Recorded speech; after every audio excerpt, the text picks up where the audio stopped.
Purihin ng Diyos. Ano po ba kayo? Amen! Diyos natin ay sadyang mabuti. Kanina naman nag-aawitan. Alam niyo, yun ang pinaka-dahilan kung bakit tayong palagi nagtitipon. Yung babaan tayo ng kanyang presensya. Minsan sinabi sa kanyang salita, nananahan daw ang kanyang presensya sa bayan niyang nagpupuri sa kanya. Can you imagine yung walang hanggang Diyos mananahan kasama natin? Kasi i-imagine natin, sana makita ko mukha ng Diyos, sana makasama ko siya. Lalo na yung mga nag-feeling alone. Parang nag-iisa ako. Sabi ng kanyang salita, pag nagpupuri daw tayo sa kanya, pinababa niya yung kanyang presensya sa atin. Kaya napakapala natin. Amen? Amen! Ngayong umaga, ako ay naatasan ng ating bishop na mag-mensahe. Medyo bias po ang mensahe niyo. Dahil nakita ko naman yung invitation sa inyong post sa page ba yun? Sa Facebook. At yan, Pastor's Appreciation Day. Medyo kakaiba. Kasi, Pastor's Appreciation Day, pero pastor pa rin ang magsasalita sa inyo. Noong mga nakaraan, nung pinanggit sa akin ng bishop na ganun nga ang imimensahe, madalas naman ako ang nai-invite, hindi ko alam. Siguro tagapagtanggol ako ng mga pastor na naapi. Medyo, pag invited ka, medyo matapang ka eh. Pagkatapos mong magsalita, pwede ka naman umuwi na. Hindi ka na makikita ng iba. Pero, tinignan ko sa Biblia kung meron bang a sign of appreciation yung mga naging Kristiyano doon sa mga naging leader nila. At isa sa tinignan ko ay meron bang nagmensahe? Madalas nababasa natin ay sulat nila Apostol Pablo. Medyo mag-aano ako ng kaunti para dun sa iba. Ang New Testament, simula doon kay Matthew hanggang Revelation, ay mga sulat po yon na may pinatutukoy ang mga tao, pinapupuntahang kumbaga, message sa messenger. Lalo na yung sa panahon nung kay Pablo. Si Pablo, walang batok, kinakabahan.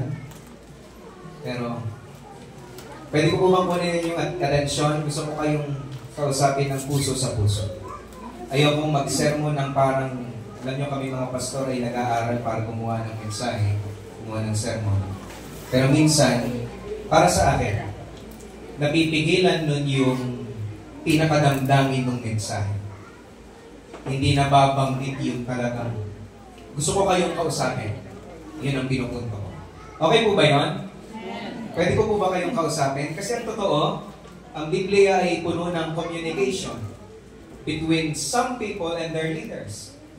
At tinuturuan sila, una, pinakilala sila sa Panginoon, nakilala nila ang Panginoon sa pamagitan ng tagapanguna na yon. At hanggang sa nag-build yung kanilang relationship, it always starts with a relationship. You can never appreciate your pastor without a relationship. Hindi ka naniniwala na. You can never appreciate your pastor without a relationship with him. Pag ang relasyon mo lang ay simbahan, ang makikita mo lang ay isang tagapanguna na nagsusuot ng maayos na damit at medyo, ano ba ang inyong bishop? Minsan nakakatawa ba? Minsan ganyan sa simbahan. Ay si pastor nakakatawa yan. Ay si pastor ganito magsasalita, medyo nakakaantok. Ay si pastor talagang pagtayo pa lang yan. Kahagal pa pala kagad. Kalbo. Mga ganong may kanya-kanya tayong pananaw. Pero kapag wala kang relasyon sa iyong tagapanguna, yung pinaka-front lang ang nakikita mo. Katulad sa Biblia. Pag ang relasyon mo lang sa Biblia ay tingin mo lang isang libro na babasahin na pwedeng mag-encourage sa iyo, don't misunderstood it, nakapag-encourage talaga ang salita ng Diyos. Amen? Nakapagpapalakas, nakapag-i-inspire, pero pag yun lang ang pananaw mo, nami-miss out mo yung laking benepisyo ng pagiging anak ng Diyos. At the same time, ganun rin. Kapag wala kayong maayos na relasyon sa inyong tagapanguna, nami-miss out nyo yung napakalaking benepisyo sa paglilingkod sa Panginoon. Alam niyo ba ang dahilan kung bakit merong mga pastor? Hello, hindi pa po ba kayo? Minsan sinabi, hindi ko na bubungkatin para bumilis ulit tayo. Minsan sinabi sa Biblia, nagbigay daw ang Diyos ng mga pastor mula sa kanyang puso. It is from the heart of God. Naiintindihan ko na minsan yung ibang tao tingin lang sa pastor, tao lang rin naman yan. Dati may naririnig ako na nakakarating sa akin, pagpapastor, parang teacher lang yan sa secular. Sasalita lang yan sa harapan. Nadadowngrade, nawawater down ba ang pastor? Sa mga hindi nakakaalam, pamilya rin po kami na naglilingkod sa Panginoon. Ang aking magulang ay mga pastor. Sila po ay nakadistino sa Bataan. Aking mga kapatid, 5 po kaming lalaki. Ako ang panganay at lahat kami naglilingkod sa Panginoon. Nagsimula ako bilang musician, tapos pastor na, parang kay Mark. Musician muna, tapos magpapastor na. Kaya kung titignan nyo ang buhay ng isang pastor ay, kaya minsan may mga pastor akong kilala na yung anak nila hindi na in-encourage mas magpastor dahil mahirap pong magpastor. Susubukan kong pigilan yung sarili ko na ma-emote ng kaunti pagdating sa gusto kong maglabas sa inyo. Okay lang po ba yun? Mamaya babanggitin ko ano ba ang itsura ng taong nakaka-appreciate sa kanyang pastor. Ano mo ba masasabi na appreciate ko yung pastor mo? Natutuwa ako, dati wala namang ganito eh. Tama mo ba siya? Walang ganito, Pastor's Appreciation Month o Pastor's Appreciation Day. Walang ganito. Dati, ang pananaw siguro ng iba ay pag pastor ka, magsakripisyo ka. Sa'yo lahat, sa bala ka. Ginawa mo kami miyembro eh. Parang gano'n ang dating Parang hindi sanay ang congregation na makita yung pastor nilang. Nakita niyo ba minsan ang pastor niyo nagja-Jollibee? Hindi siya? Na? O madalas niyo nakikita ang live, madalas niyo nakikita, nagtuturo eh. May hindi madaling magturo. Lalo na, walang bayad. Hindi madaling mag-mensahe sa harapan, lalo na kung puyat ka. May mga nakakaalam niya, mga nagpupuyat. Minsan nyo na bang naisipan ng yung pastor ay ilibre? Minsan palagi ko na babanggit ito pag nagsasalita ako patungkol. Pagpasensyahan nyo na po Pastor's Appreciation Day kaya medyo lang muna. Mamaya medyo sesegue tayo, pupunta tayo sa ano bang nangyayari sa Biblia noon. Paano nila na-appreciate sila Pablo. Nasasaktan ako kapag minsan ang mga pastor ay parang nagtatago kapag meron nabibili para sa kanilang sarili. Ganun ba ang inyong bishop? Kapag wala kayong relasyon sa kanya, hindi niyo mapapansin. Minsan nagpunta ako sa isang pastor, na-invite din ako magsalita. Inibitahan niya ako, Pastor, tara, SM tayo. SM kami. Nagtitreat niya ako eh. Pastor sa pastor, alam niya eh. Binila niya ako. Kaya suot ko po ito. Pagpasensya niya na suot ko, itong tsinelas na yan, yan ang binili niya sa akin. Kilala ng pinsan ko yun. Hindi ka na mapanggitin, kilala niyo rin yun. Nung binila niya ako, bumili rin siya. David ba yun? Tama ba? Barong. Ngayon, nung pagdating namin sa church niya, andun yung mga miyembro, andun yung mga magkakaw. Tapos yung pababa na kami, sabi niya, so, tago mo Ito rin, tago mo. Hindi ako napaisip. Kasi makita nila baka mo ano isip. Hindi pa po ba kayo? Ganun pa ang inyong bishop? Katabo na. Parang hindi sanay ang congregation na maging malaya ang inyong mga pastor na bumili ng kanilang pangangailangan. When you appreciate someone, it is beyond their rights. So kung linawin sa inyo ang sinasabi ko, if you appreciate someone, nakanda na po ba kayo? Your response should be beyond their rights. Ano ibig sabihin nun? Karapatan ng pastor na mabuhay. Tama po ba? Para kayo mabuhay. Karapatan po. Karapatan ng inyong tagapanguna na yung mga anak niya rin ay mapag-aral niya. Mabilan niya ng mga pangangailangan. Mabilan niya yung asawa niya, ma-date. Karapatan po. Ano pa? Ano pang karapatan? Katulad ng inyong mga karapatan, ano pa ba? Alam niyo ba may karapatan din kami magtampo? Hindi, pastor, kayo dapat din nagtatampo eh. Lugi naman kami. Now, alam ko, naiintindihan ko yung iba, naisip nila, dapat mas malawak ang inyong pangunawa. Pero ang pangunawa, minsan may limitasyon. At dahil sa biyaya ng Diyos, kaya lang kami nakapagpapatid. Baba, ano pa ba ang karapatan ng inyong tagapanguna? Hindi na ako naglista, gusto ko prompto na eh. Karapatan magdiwang ng kaarawan. Sino sa inyo rito, pag ang bishop nyo ay nagdiriw ng kaarawan, eh, nandyan kayo. O, nandyan lang kayo pag may handa. Hello, nandyan pa po ba kayo? Sabay, karapatan rin naman mamasyal. Lagi kong nagkaroon kami ng ano eh. Kasama ko si Bro Mark, sabi sa kanya, niyaya niya akong mag-rides. Parang nasanay na kasi kami na, hindi ako nakapag-rides ng rides lang. Nasanay kami na parang ang pupuntaan palagi igawain. Kung pupunta sa isang lugar, kinakailangan may gagawin para sa Panginoon. Parang ganun na. At yung pagod na yun, yung build-up ng pagod, karapatan din naman namin magpahinga. Hello? Karapatan din naman namin siguro kahit pa paano, malibre yung pamasahe, ang pamasahe. Yan. Marami pang karapatan na pwede niyong maisip. Kaya lang, appreciation is beyond that. Alam niyo ba, hindi pa sa karapatan ng pastor yung tungkol sa pag-appreciate sa inyong tagapanguna. Sa Biblia, may mga binabanggit. Alam niyo na uso na yung salitang love gift. Bishop, nakakatanggap po pa kay love gift. Yung love gift. Alam niyo ba ang ibig sabihin ng love gift? Hango yun doon sa double honor. Give your leaders, kumbaga respect your leaders. Double daw honor.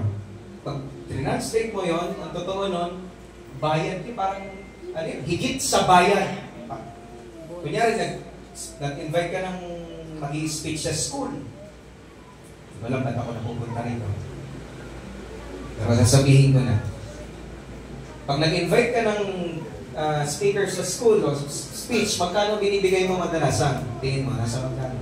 Mababa na yan, 5,000. Mababa na 5,000. That's a fee to their hard work. Bayad yon sa kanilang pagpapagal. At binanggit rin yun sa Biblia. Now, kapag love gift naman, ibig sabihin, love nga eh. Bayad ba ang pag-ibig? So, ibig sabihin, ano mas higit? Yung bayad o yung pag-ibig? Pag-ibig. So, ibig sabihin, yung inyong tinitipon na ibibigay kay Bishop sa inyong tagapanguna, tuwing, alam naman natin yan, hindi na natin, kailangan natin ng transparency. Maintindihan nyo na yung paraan ng Diyos ay para mabuhay ang kanyang lingkod, kaya merong pag-iikapo at merong pag-offering. Kung gusto nyo maintindihan yan, mamaya papaliwanag ko sa inyo kung paano. Bigyan ko ng hint. Magpedisipulo kayo. Walang tinawag sa Biblia na maging miyembro ng simbahan. Walang tinawag para umupo lang. Payag ba kayo? Taga-upo lang kayo? When you appreciate someone, you will do something about it. May gagawin ka. Kanina may gusto akong pantayin. Parang ano yata ngayon, pwede kumanta ng kumanta. Pastor's Day. Mamaya, pag naalala ko, kakanta po ako. Bilang pasasalamat sa Panginoon. Isa po kasi ako sa ayaw magpastor. Nakita ko buhay ng aking magulang.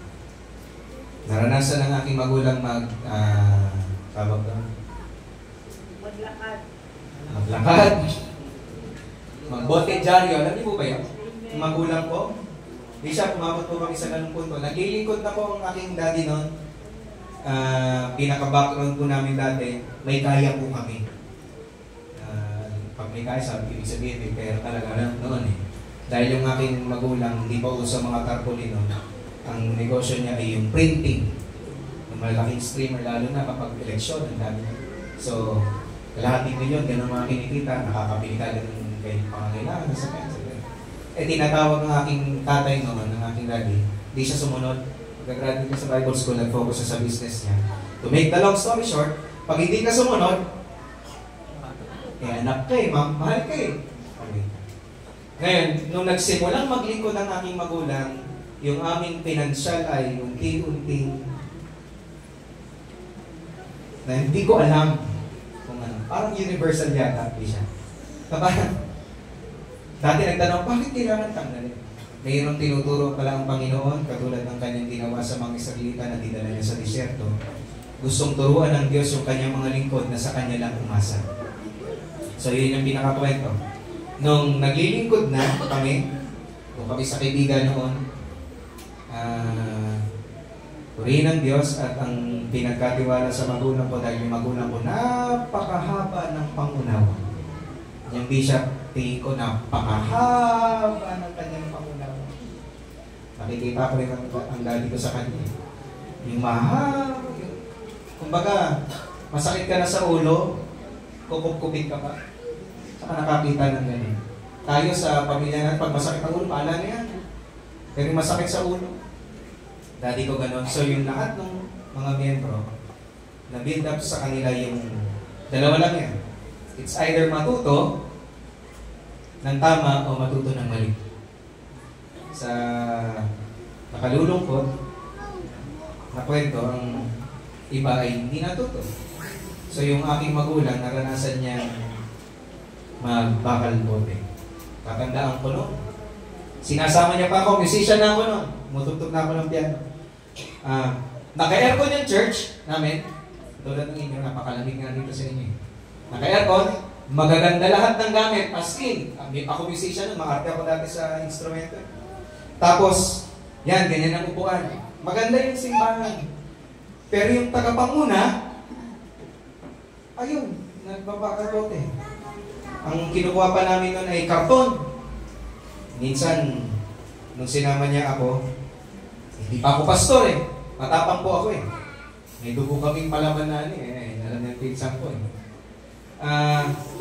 Naghahakot ako ng ano, sabi pa naman sa daddy ko, "Uy, meron pa doon, kunin mo yung mga iba doon." Yung pagsalitaan, parang gusto kong respect. Di ba alam, pastor yan? Gusto ko lumaban na. Yung mga ganong karanasan, kasamang nakikita ko na yung daddy ko, kahit gano'n na sinasabi niya, sige. Yung kababaan ng puso. Minsan parang, ngayon, ako nga nagagalit sa daddy ko pag parang ano siya. Hindi, unawain mo na. Hindi, dapat ano kasi ganito. Kaya maraming pastor namamatay sa sakit. Dahil yung pagpili ng kanilang damdamin sa mga miyembro. Yung stress, ako magtiwala kayo. Ang bishop, yan, katulad niyan. Hindi ko alam, ba't kaya namuti, bishop? Namuti na, nauubos pa. Ako kanina ba naliligo? Pag tingin ko, naku. Ano na rin yata? Sumusunod na sa yapak at itsura.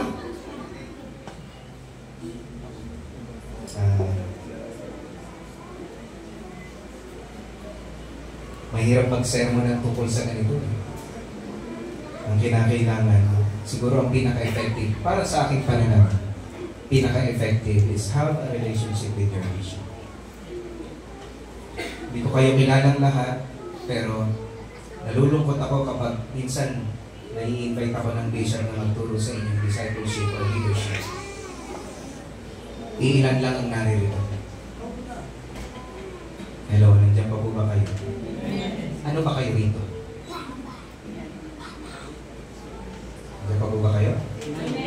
Ano ba kayo rito? Katawan. So, ibig sabihin, kung parte ka ng katawan na yan, ano bang marisipan nito? ikikilos nito. Ano ang plano nito? Ikikilos nito. Hindi pa po ba kayo? Amen. Hindi pwedeng sabihin ng kanang kamay sa kanyang buong katawan, tinatamad ako. Abay, sakit sa ulo yun.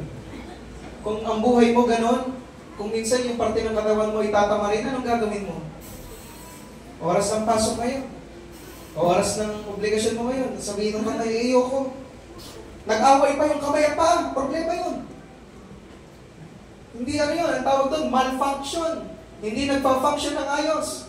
Ngayon, hindi mo rin naman pwedeng sabihin, ako, wala akong pakialam dyan. Sabi nung kaliwang pa, wala akong pakialam sa nangyayari sa buong katawan na yan. Bahala kayo mag-away-away.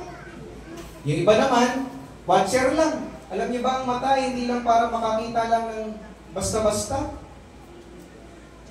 Nandiyan pa po ba kayo? Tumutulong ang mata na maintindihan ng katawan kung ano yung babanggaan niya.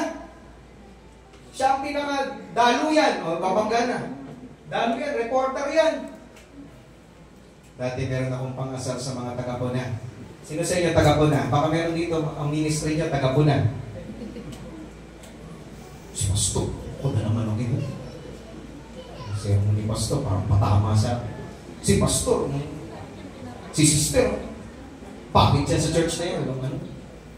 Boto mga tao. Puna ng Puna. Dati nung na-invite ko ulit ako, yun ang sinabi ko. Maganda nga po yung may taga-Puna eh. Kung ang ministry mo ay taga-Puna ka at na-born again ka na, binago na buhay mo ba, ibang taga-Puna ka. Ang init dito sa church, no? Mabilan nga ng aircon. Okay, magandang taga-Puna yun. Si Pastor, yung medyas, medyo wala nung ano, Carter. Mabilan nga nung. Baba. Kasi ano, ay yung church natin parang ang late na. Ayan, medyo mabigat-bigat na yan. Mabigyan nga ng lupa. Natatawa kayo, pero yun ang unang nangyari dun sa mga naging Kristiyano noon. Ibinenta nila hindi lang lupa, pati mismo bahay nila. Baka nagkamali kayo ng sinamahang grupo. Baka ang iniisip nyo, kaya kayo nandito para makarinig ng isang mensahe na makapag-encourage sa inyo para gumaan ang buhay, maging maayos, maging mayaman, wrong. Sabi nga ng Panginoon doon sa isang mayaman na nagsikap magpakayaman sa kanyang buhay, hangan, ngayon din, kukunin buhay mo. Kaya kung nandito kayo, para doon lang. Hindi pwedeng yung kanang kamay lang mayaman, kaya nga nung bumuhos ang Espiritu Santo sa kanila, lahat sila ay nagkaroon ng pagpapakan, pantay-pantay